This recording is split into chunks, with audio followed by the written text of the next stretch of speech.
No causan ningún tipo de patología.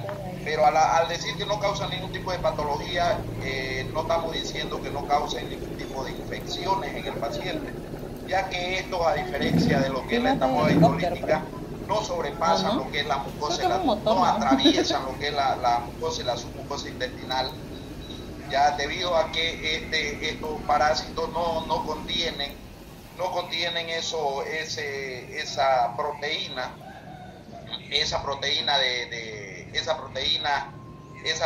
que destruye lo que son los colonocitos, como en el caso de la entamoeba histolítica, lo cual es la lectina. Estas amebas comensales solamente se encuentran parasitando en lo que es la mucosidad del intestino grueso. Solamente en la mucosa, no atraviesa lo que es, no llega a causar daño, por ejemplo, a penetrar lo que es la submucosa intestinal para ingresar al lumen intestinal. Solamente ellas se encuentran ahí en la mucosa intestinal. Entonces, es debido a eso que esto puede causar algún tipo de infecciones parasitarias, pero no causa enfermedades parasitarias como el caso de la entamoeba histolítica. Por eso ayer vimos, por ejemplo, el estudio que se tiene que hacer de diferenciación entre amebas patógenas y no patógenas, aparte del estudio morfológico que se le realiza a través del examen coproparasitológico. Ya, pero vamos a ir estudiando estas amebas no patógenas, o también llamadas amebas comensales. Tenemos que decir que lo más prevalente dentro de lo que tenemos estos grupos de amebas comensales, se encuentra lo que es la entamoeba coli, la endolima gnana, ya la Yodamoeba buchili y lo que es la entamoeba fragilis. Aunque existen otras, por ejemplo, otras que son denominadas comensales menos prevalentes, porque, como en el caso de otras especies de entamoeba, como es la Harmani, la dispar, ya existe también la polequi, y hay otras 3 especies, por ejemplo, que son denominadas SPP, que también están en estudio, ya que son también denominadas como amebas comensales. Vamos a comenzar haciendo el estudio, principalmente el estudio morfológico de esto, cómo lo vamos a poder diferenciar. Nosotros tenemos que saber diferenciar estos tipos de amebas. ¿Por qué? Porque una de nuestras prácticas de laboratorio que vamos a llevar la próxima semana ya vamos a entrar a identificación de todo lo que son estas determinadas amebas. Entonces tenemos que realizar un estudio morfológico de todas estos tipos de parásitos. Vamos a ir proyectando lo que es la diapositiva. Primero vamos a comenzar con lo que es la entamoeba coli, ya la primera ameba comensal. Ya esta entamoeba coli dentro es un parásito unicelular, en primer lugar, que está constituido por 2 formas parasitarias principales. La primera, que es el trofozoito. Vamos a ir viendo, fíjense ustedes aquí lo que es el trofozoito de la entamoeba coli. Tenemos que hacer mucho la diferenciación de esta entamoeba coli, porque algunas veces podemos confundirla con una entamoeba histolítica.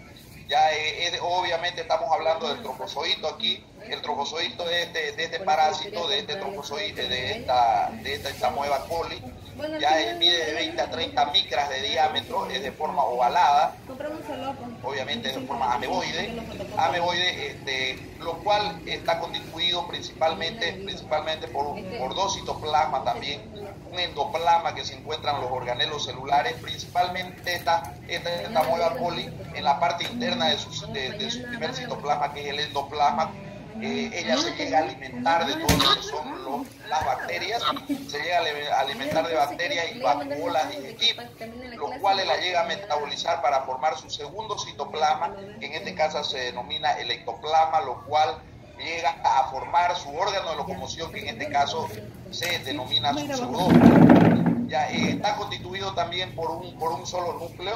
Este núcleo que posee, por ejemplo, en la parte, está constituido por una membrana nuclear, y obviamente está constituido por su cariosoma. El cariosoma, en este caso, a diferencia A diferencia de lo que es la entamoeba histolítica, su cariosoma es excéntrico. ¿Qué quiere decir? Que está adosado hacia lo que es la membrana nuclear. Hacia lo que es la membrana nuclear. A diferencia, por ejemplo, de la histolítica, que dijimos que se encuentra en la parte central. Tenemos diferencias principales, por ejemplo, entre estos dos trofozoitos en cuanto al tamaño. Por ejemplo, si vemos la entamoeba histolítica, vimos al día de ayer la entamoeba histolítica, el trofozoito mide de 20 a 40. O sea, ¿qué quiere decir? Que el trofozoito de entamoeba histolítica es más grande que el trofozoito de entamoeba coli. ¿Ya? Y hablamos también su diferenciación morfológica cuando nos referimos a los cariosomas. Los cariosomas que se encuentran en la parte nuclear, ya en la entamoeba coli es excéntrico, y en la entamoeba histolítica se encuentran en la parte central. Entonces esas son las características morfológicas principales que puede presentar lo que es el trofozoito de entamoeba coli. Vamos a ver la forma parasitaria del quiste. La forma parasitaria del quiste, mire, fíjense ustedes, de la entamoeba coli es de forma redondeada. Presenta una membrana gruesa, un solo citoplasma también, lo cual lo mismo se alimentan de vacuolas digestivas y bacterias, está constituido entre 1 a 8 núcleos dependiendo la etapa de maduración. Los quistes, lo que son considerados como quistes, son los octanucleados. Quiere decir que tienen y presentan 8 núcleos. A diferencia, por ejemplo, de la histolítica, por ejemplo, que son los tetranucleados, los que son considerados como quistes. Luego los otros, los que tienen menos núcleos, son considerados como prequistes. A diferencia de la entamoeba histolítica, esta entamoeba coli es más grande en tamaño, mire, fíjense que el quiste de la entamoeba coli es más grande que la histolítica, porque el quiste de la entamoeba histolítica solamente mide de 10 a 18 micras. Sin embargo, la entamoeba coli mide de 15 a 30 micras de diámetro. En cuanto a los núcleos también, vemos que de 1 a 4 presenta la histolítica, y de 1 a 8 puede presentar lo que es la entamoeba coli. No quiero que confundan y digan de 4 a 8 núcleos, no, de 1 a 8 núcleos puede presentar la entamoeba coli. Otra diferenciación principal, le dije que cuando la observamos en preparaciones en fresco, la entamoeba histolítica que vimos ayer, vimos que es rara las veces que se puede observar características nucleares. Sí o sí tenemos que ir a preparaciones coloreadas para observar a detalle estos núcleos. Sin embargo, los núcleos en la entamoeba coli sí son observables en preparaciones en fresco. Y ahí estamos viendo, por ejemplo, un quiste de entamoeba coli en una solución Lugol. Mira, fíjense cómo llega a colorear los núcleos, los cuales también presentan la membrana nuclear y los cariosomas, que son excéntricos. Entonces, eso serían las características morfológicas que puede presentar lo que es el trofozoito y los quistes, y las diferenciaciones que pueden existir entre la entamoeba coli con lo que es la entamoeba histolítica. Ahí, por ejemplo, podemos ver en una preparación coloreada, fíjense en las preparaciones coloreadas que le dije que tenían las características. Estas preparaciones coloreadas tenían las características de teñir principalmente características nucleares. Y ahí están, miren, este es un quiste donde los tiñe bien de color violeta con una tinción de Giemsa, ¿no? Esa es la tinción, por ejemplo, o si no, también se puede teñir con una tinción tricrómica o también hematoxilina férrica, pero siempre resaltando sus características nucleares. Vamos a ver lo que es la Endolima agnana. La Endolima agnana también presenta dos formas parasitarias dentro de lo que es su ciclo de vida. El primero, que es el trofozoito. Miren, fíjense, el trofozoito, por ejemplo, de lo que es la Endolima agnana, mide entre 6 a 15 micras de diámetro. Ya está constituido también por dos citoplasmas. Los dos citoplasmas, uno que se encuentra en la parte interna, que se denomina endoplasma, y el otro que se denomina en la parte de afuera, que forma lo que es el ectoplasma, y a la vez llega a formar su órgano de locomoción, que se le denominan los pseudópodos. Está constituido también por un solo núcleo, con un cariosoma que es grande, ya que es grande y en ocasiones puede presentar gránulos, pequeños gránulos, pero en ocasiones es grande y se encuentra en la parte central este cariosoma de lo que es la endolima gnana. Si hablamos del quiste, ¿esto de dónde deriva, por ejemplo, la palabra nana? Deriva de pequeño, ya de enano. Ya, entonces esta endolima gnana es considerada como la ameba más pequeña que hay debido a su tamaño. Ya el quiste, por ejemplo, solamente mide 10 micras de diámetro, 10 micras de diámetro, y está constituido por 4 núcleos que se observan como puntos brillantes. Cuando ustedes lo observan en el microscopio en preparaciones en fresco o en preparaciones húmedas, estos núcleos llegan a resaltar por ser refringentes. Puede presentar 4 núcleos, los cuales tienen las mismas características de cariosoma, que presenta lo que es el trofozoito, pero presenta 4 núcleos. Aquí por ejemplo hay una imagen también de una endolima gnana, de un trofozoito de endolima gnana, donde vemos la morfología. Fíjense que estos trofozoitos son mucho más pequeños que lo que es la entamoeba histolítica y la entamoeba coli, ya con la diferenciación que también para poder observarlo obligatoriamente tenemos que ir a preparaciones coloreadas. La forma quística, miren, fíjense, cuando se las observa estas endolimas gnanas, siempre con los puntitos brillantes y es pequeña, solamente con una medida de 10 micras. Otra característica que tenemos de esta endolima gnana es que cuando la observamos en preparaciones en fresco, cuando existe, siempre la vamos a ver aglomerada, o sea, hay harta cantidad de endolima gnana.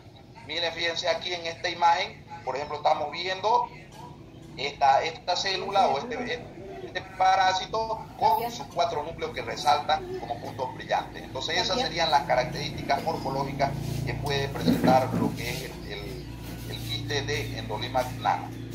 Vemos aquí, por ejemplo, esta es una tinción de hematoxilina férrica. Fíjense la característica que tiene la hematoxilina férrica es que los tiñe de color rosado, los núcleos los tiñe. Sin embargo, cuando utilizamos tricrómica o si no, cuando utilizamos IEMSA, estos núcleos los observamos de color violeta. Esa es la diferenciación entre utilizar una tinción tricrómica y una de IEMSA o una de hematoxilina férrica, que en este caso esta imagen es con hematoxilina férrica. Tenemos lo que es la Yodamoeba buchili. También dentro de lo que es su ciclo de vida, está conformada por dos tipos de formas parasitarias. La primera, que es el trofozoito, el trofozoito de la Yodamoeba buchili está conformada por una medida de 8 a 20 micras de diámetro. Esta, por ejemplo, es una preparación coloreada en la cual los cariosomas, por ejemplo, vienen en gránulos o fibrillas. Ya en gránulos o fibrillas está constituido por un solo núcleo, su pseudópodo también, los cuales a estos 3 parásitos que hasta ahorita estamos viendo en sus características morfológicas le imprimen también un movimiento lento y unidireccional, al igual que lo que es la entamoeba histolítica. Entonces esas son las características de lo que es el trofozoito de Yodamoeba buchili. Cuando hablamos del quiste, por ejemplo, estos quistes, ¿por dónde deriva, por ejemplo, el nombre de Yodamoeba buchili? Yodamoeba quiere decir, la palabra yodo viene de la palabra lugol. Ya, o sea, el lugol ustedes saben que se prepara con yodo, yoduro de potasio. Y si hablamos de moeba, estamos hablando de una ameba. Ya, esta Yodamoeba buchili tiene las características de presentar una vacuola grande yodófila. Esta vacuola grande yodófila se llega a teñir con el lugol y la tiñe de color ámbar oscuro o color café oscuro. Esa es la característica. Estas Yodamoeba buchili vienen en formas redondeadas y formas ovaladas. Cuando hablamos del quiste, su forma es redondeada o ovalada, como les dije, su medida es de 5 a 14 micras de diámetro y solamente presenta un solo núcleo. Pero este núcleo, por ejemplo, en preparaciones coloreadas no se puede observar. En preparaciones en fresco, no se puede observar. Sí o sí, para poder observar su núcleo tenemos que ir a preparaciones coloreadas. Fíjense, aquí hay una preparación coloreada con IEMSA del quiste de Yodamoeba buchili, donde no tiñe, mire, la vacuola digestiva, no tiñe de color violeta. Sin embargo, el núcleo sí lo llega a teñir de color violeta, que ahí le estoy apuntando le estoy apuntando con mi cursor. Este, por ejemplo, sería su núcleo, ya que es en gránulo y fibrila su cariosoma, y obviamente su vacuola, que no la llega a teñir, fíjense, se llega a teñir como, se llega a presentar, mejor dicho, como un espacio vacío, y esa es la denominada la vacuola iodófila, o también se le denomina vacuola de glucógeno. Ese es el nombre, por ejemplo, que puede recibir este tipo de vacuola. Entonces nosotros la iodamoeba la vamos a diferenciar siempre de otras amebas porque presenta esta vacuola de glucógeno o vacuola iodófila. Estos parásitos, tanto lo que es la Endolima magnana, la Iodamoeba buchilis, se llegan a alimentar de bacterias. Ese es su tipo de alimentación, y presenta también pequeñas vacuolas digestivas en la parte intracitoplasmática. Si hablamos de la Dientamoeba fragilis, por ejemplo, dentro de su ciclo vital no se conocen formas quísticas, solamente presentan una forma parasitaria que se le denomina el trofozoito. A diferencia de los otros trofozoitos, este trofozoito de Dientamoeba fragilis, se encuentra con dos núcleos, presenta dos núcleos, obviamente de forma ovalada. Ya su medida, por ejemplo, puede estar entre 6 a 12 micras, es bien pequeña también la Dientamoeba fragilis, y puede imprimir movimiento lento debido al pequeño pseudópodo. A diferencia de los otros tipos de ameba, por ejemplo, su pseudópodo es un poco más pequeño, como en el caso de la Endolima magnana, Iodamoeba buchilis y la Entamoeba coli. Su tamaño es mucho más pequeño de este trofozoide. Solamente dentro de lo que es su ciclo de vida podemos observar una forma parasitaria, por lo cual en su ciclo vital, cuando ahorita hablemos, no se reproduce por división binaria simple, sino que se reproduce por división binaria longitudinal, que en este caso sería la característica de esta Dientamoeba frágil. Entonces estamos viendo, ustedes, por ejemplo, para lo que es el laboratorio, siempre tienen que estudiar lo que son las características morfológicas, siempre tienen que ver imágenes, por ejemplo, de estos parásitos, para que puedan conocerlos en el microscopio, porque una cosa es observarlo en imágenes y otra cosa también es observarlo en el microscopio, pero siempre mantienen las mismas características morfológicas. En algunas bibliografías también los tamaños pueden variar, pero la variación pueden ser 2 o 3 micras, ya no más de 2 o 3 micras. Entonces esas son las características morfológicas que de estos tipos de amebas comensales. No sé si tienen alguna pregunta o alguna consulta que realizar hasta aquí. ¿Alguna pregunta? No, doctor, está todo claro. Ya, muy bien, continuamos. Doctor, yo tengo una pregunta, disculpe. Ya, claro. ¿Puedes repetir sobre la Dientamoeba fragilis? Ya. Por favor. ¿Qué quieres saber de la Dientamoeba fragilis? Su morfología. Ya le dije la morfología, aquí la está viendo en la diapositiva. La morfología es de forma ovalada. Ovalada es el único trofozoito, por ejemplo, que está constituido de dos núcleos. Su cariosoma, fíjense que están en gránulos también. Dice que los gránulos que puede presentar en cada núcleo es entre 4 a 8. Le dije que solamente existe una forma parasitaria, que es el trofozoito, y obviamente el pseudópodo también es más pequeño, a diferencia de los otros tipos de amebas comensales que nosotros hemos visto, ¿no? Esas son las características, por ejemplo, morfológicas que puede presentar la Dientamoeba fragilis. Yo, por ejemplo, cuando les hago preguntas alguna vez en el examen, no quiero también por ejemplo, hay veces que les hago la pregunta, ¿cuál es la diferencia entre la Entamoeba histolítica y la Entamoeba coli? Y me dicen, una es patógena y la otra es no patógena. No, esas no son características morfológicas. Cuando hablamos de las características morfológicas, tenemos que saber diferenciar cada una de las amebas, hablando de la morfología, no de sus características clínicas, ¿no? que tienen cada uno de estos parásitos. ¿Me debo entender la persona que me hizo la pregunta? ¿Sí? Sí, doctor. Ya, muy bien. ¿Alguna otra pregunta, alguna otra consulta para poder pasar a lo que es el ciclo de vida? Doctor, una pregunta, buenos días. Buen día. Esta Dientamoeba fragilis dijo que se reproduce por división binaria longitudinal. Así es, todo. Ya yo les había explicado, por ejemplo, cuando hablamos de las características de los protozoos, cuando hablamos de las características de los protozoos, cualquier parásito que llegue solamente a presentar una forma parasitaria dentro de su ciclo vital, se llegan a reproducir por división binaria longitudinal. ¿Por qué? Porque la división binaria longitudinal parte completamente la célula madre y la divide en dos células hijas. Sin embargo, pues que pueden ser idénticas o pueden ser diferentes. Eso, por ejemplo, hace similitud a lo que es una división múltiple. En caso de los otros tipos, por ejemplo, cuando presentan las dos formas parasitarias, su división binaria es simple. Y esa división binaria simple, por ejemplo, consiste en partir la célula madre y la divide en dos células hijas idénticas a lo que es la célula madre. Entonces, esos son los tipos de división, por ejemplo, de reproducción que pueden presentar estos tipos de amebas. ¿Ya? Muchas gracias, doctor. Ya, muy bien. ¿Alguna otra pregunta? Consulta. Bueno, vamos a pasar a lo que es el ciclo biológico. Vamos a pasar a lo que es el ciclo de vida.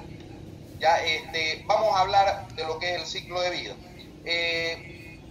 Fíjense ustedes que cómo es, ahí están, por ejemplo, todas las amebas que son denominadas comensales. Está la entamoeba colechi, entamoeba harmani, coli, iodamoeba buchili y lo que es la entamoeba fragilis tienen el mismo ciclo.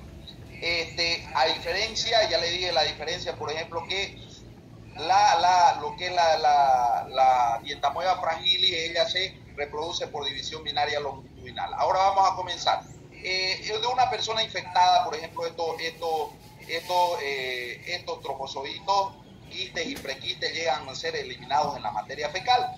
Pero como los trofozoitos también no sobreviven en vida libre, tenemos que tener en cuenta que solamente quedan activas las fases quísticas, la forma parasitaria quística, los cuales estos quistes de estas amebas comensales van y contaminan también aguas y alimentos. Ingresa de la misma forma que la entamoeba histolítica por vía oral, va por todo el sistema digestivo y llega a la mucosidad del intestino grueso.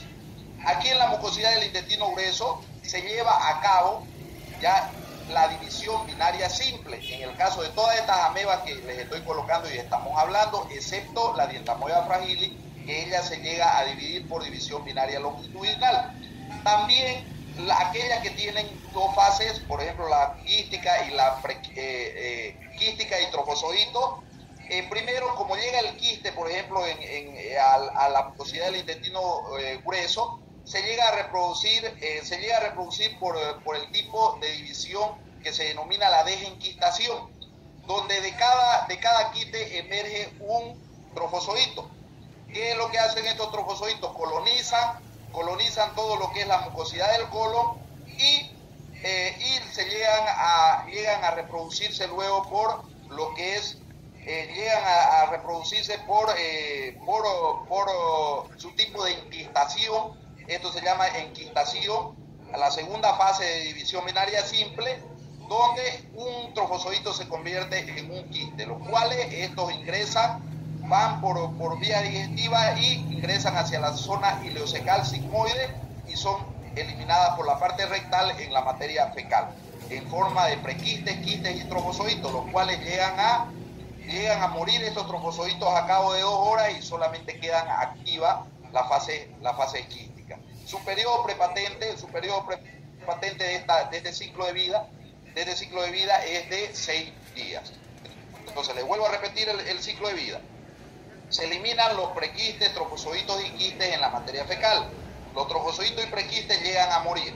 Solamente quedan activas las fases quísticas. Estos quistes van y contaminan agua y alimentos, los cuales ingresan por vía oral, van hacia la mucosidad del intestino grueso, los cuales estos quistes, a través de la división binaria simple, o también llamado fase de desenquistación, de un quiste llega a emerger un trofozoito. ¿Ya? Y de un trofozoito llega a emerger un quiste en la fase de enquistación, los cuales ingresan hacia la zona ileocecal sigmoide y recto y son eliminados en la materia fecal. Su periodo prepatente puede durar hasta 6 días. Eso sería lo que es el ciclo de vida de lo que son estos parásitos. O sea, la única diferencia con la Dientamoeba fragilis es su tipo de reproducción, lo cual todos estos parásitos se reproducen por división binaria simple, los cuales tienen la fase de desenquistación y de enquistación. Y sin embargo, la Dientamoeba fragilis automáticamente llega a convertirse en otro trofozoito mediante división binaria longitudinal, lo cual también ingresa hacia la zona ileocecal sigmoide recto y pueden llegar a ser eliminados en la materia fecal. Solamente quedan activas, le dije, se pueden eliminar en forma de trofozoitos, prequistes y quistes, y solamente queda activa la forma parasitaria quística, en este caso, que es la que va de nuevo y contamina agua y alimentos, ¿no? Entonces eso sería los ciclos de vida de estas amebas comensantes. No sé si tienen alguna pregunta o alguna consulta que realizar hasta aquí.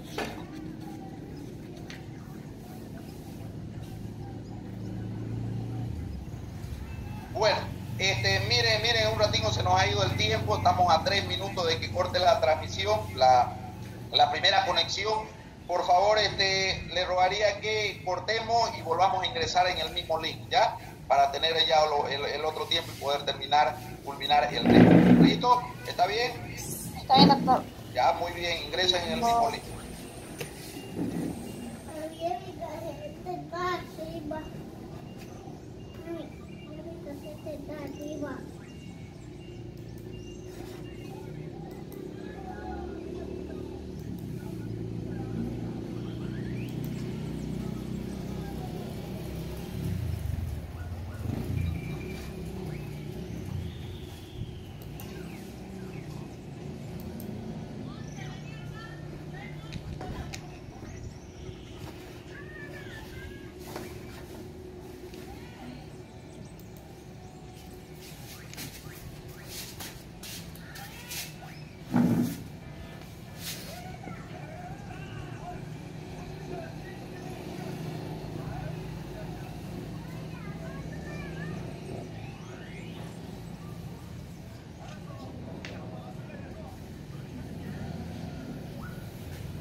¿Ya terminó? Está empezando el otro. Esto no fotocopia. Esto no fotocopia. ¿Este es el primer tema? Sí. ¿Solo esos dos no fotocopiar? Son estos tres. Ah, 1, 2, 3 y 4. creo que sí.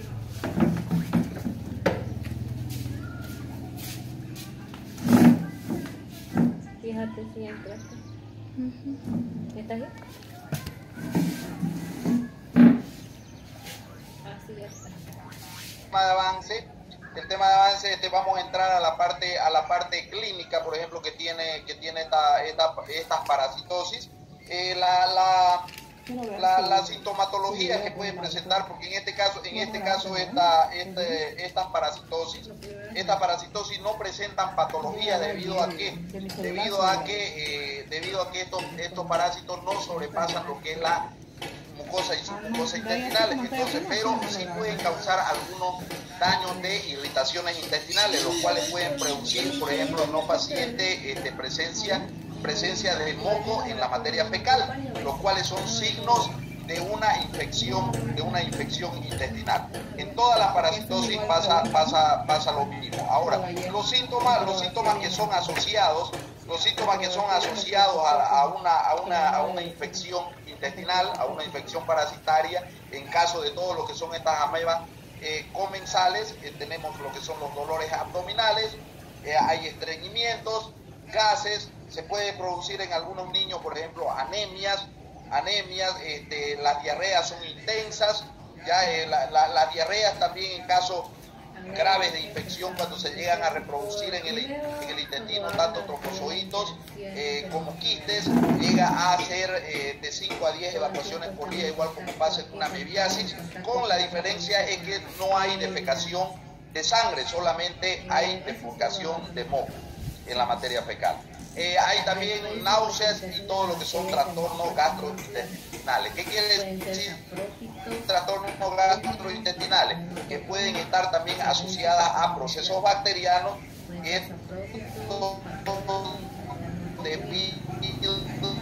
a lo cual hay una descompensación en la flora microbiana normal, lo cual va a producir todos estos trastornos gastrointestinales. También pueden existir náuseas, vómitos, también esto por ejemplo en lo que son las náuseas, vómitos y diarrea pueden ocasionar por ejemplo en los pacientes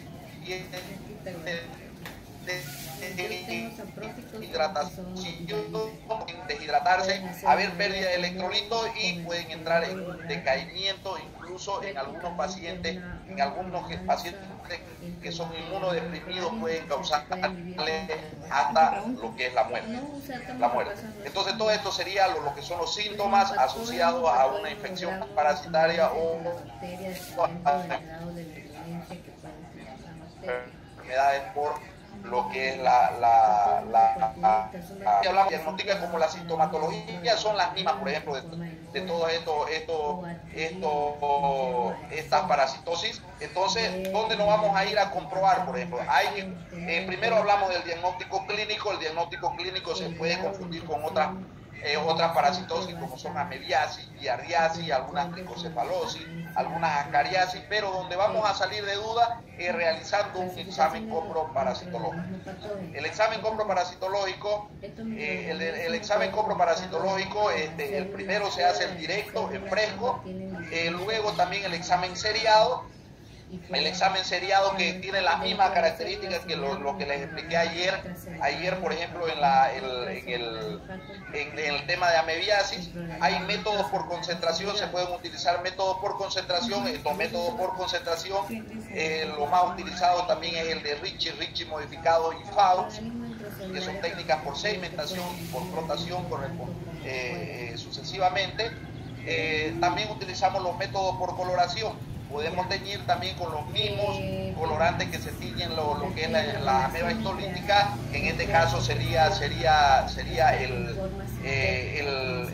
la técnica de Giemsa, técnica tricrómica, técnica de hematoxilina férrica y también obviamente cualquier derivado de contraste donde pueden hacer resaltar lo que son la morfología de los parásitos. En caso de medios de cultivo, también en algunas ocasiones se puede utilizar, al menos para temas investigativos, como métodos auxiliares de diagnóstico, los cuales utilizamos los 3 medios que para esta ameba histolítica, los cuales es el medio de Boeck o Droplet modificado, el de Inoquitacada o Nacabayasis y también el medio de Robinson, ¿no? Que son los 3 medios de cultivo. También utilizamos métodos inmunológicos, principalmente para poder diferenciar estos tipos de amebas comensales con lo que es la entamoeba histolítica. En este caso, el método de ELISA, mediante lo que es la electroforesis, lo cual en el caso de la entamoeba histolítica va a detectar las 2 enzimas que ayer les nombré, que es la hexoquinasa y la fosfoglucomutasa, ¿no? Que son las 2 enzimas, que en este caso estas amebas patógenas no contienen esos tipos de enzimas, no identifican, pero para hacer identificación, para hacer un estudio de diferenciación entre amebas patógenas y no patógenas, podemos utilizar este método, como también podemos utilizar el método morfológico, que son las 2 formas de poder identificar amebas patógenas y no patógenas. Si hablamos de prevenciones, por ejemplo, las prevenciones también, que son las mismas que de esta nueva histolítica, donde la infección es oral fecal, tener mucho cuidado con alimentos que estén contaminados, al menos en zonas endémicas, tener cuidado mucho en lo que es los alimentos, por ejemplo, que están mal cocinados, clorar bien el agua, son algunos de los medios preventivos, métodos preventivos que nosotros utilizamos en este tipo de enfermedades por amebas comensales. Si hablamos del tratamiento, lo más utilizado para estas amebas comensales son los denominados amebicidas de acción principalmente tisular y parcialmente luminal. En el caso, estos se denominan derivados 5-nitroimidazólicos, los cuales se pueden suministrar en adultos de 1 a 2 gramos entre 7 a 10 días y en niños de 30 miligramos entre 7 a 10 días. El secnidazol en adultos, por ejemplo, podemos utilizarlo en 2 gramos en dosis única y 30 miligramos en dosis única. El tinidazol, 2 gramos en 2 días y en los niños 50 a 60 miligramos entre 2 a 3 días. Y el ornidazol en adultos, 4 tabletas de 500 miligramos, se suministran 4 tabletas de 500 miligramos de 5 a 10 días en los adultos mayores a 60 kilogramos. Y en niños menor a 60 kilogramos se utiliza, por ejemplo, a dosis de 30 miligramos entre 5 a 10 días. Ese sería el tratamiento, por ejemplo, que se puede suministrar en estos tipos de parásitos o enfermedades producidas por estos parásitos comensales. Con esto llegamos al final del tema. Gracias por su atención. No sé si tienen alguna pregunta o alguna consulta que realizar. Ese es el comensalismo. Ya donde el hospedador da el alimento. Doctor, ¿será que puede repetir el tratamiento del ornidazol, por favor? Ahí está, por eso le coloqué la diapositiva. Aquí vamos a proyectarla de nuevo. Ahí está diciendo.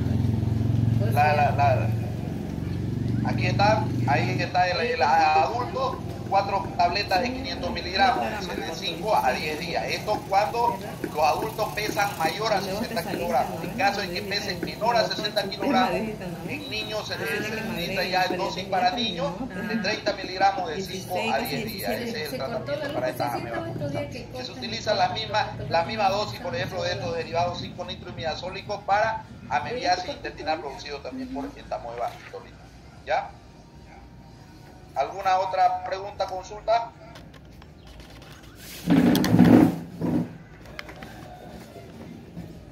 Doctor, yo tengo una pregunta Claro. sobre en el diagnóstico, los medios de cultivo, por favor, ¿no podría volver a repetir? No es lo mismo de ayer, niña. ¿Entró a la clase de ayer o no entró a la clase de ayer? Sí, doctor. Eso, está bien. Entonces, son los mismos medios de cultivo que se utilizan. Lo mismo. Ya, las preguntas, por favor, tienen que ser de universitarios, no de personas que parece que no entran a clase. Ayer hablé de los medios de cultivo y son los mismos, por eso le dije, se pueden utilizar, cuando hablé del medio de los diagnósticos, dije, se pueden utilizar los mismos medios de cultivo que para esta ameba histolítica, que son los que ya nombré el día de ayer, ¿no? ¿Alguna otra pregunta? Todo claro. Claro. Bueno, con eso llegamos al final entonces del tema. Para el día de mañana, no se olviden, mañana y pasado mañana, por favor, lo del grupo del día viernes van a reemplazar, ¿no? Le dije a todos, ¿no? ¿Quiénes son del grupo del día viernes? ¿Quiénes? Adalberto, ya saben, ¿no? Tienen que reemplazar, ¿no? Miércoles y jueves, ¿no? Sí, doctor. Sí, doctor. Ya sabemos. El viernes no voy a ir a pasar clase. Muy bien, entonces con eso nos vemos el día de mañana también en laboratorio. Ya llevar sus implementos de bioseguridad, sobre todo su cubreobjetos, por favor, cubreobjetos, y si es posible lleven portaobjetos. Ya cada uno debe cargar como uso personal esos portaobjetos y esos cubreobjetos, ¿no? Y nos vemos el día de mañana, los que tienen, y pasado mañana los que tienen también conmigo. ¿Listo? Ya, doctor. Hasta luego. Chao, chao, jóvenes. Que Tengan un buen día.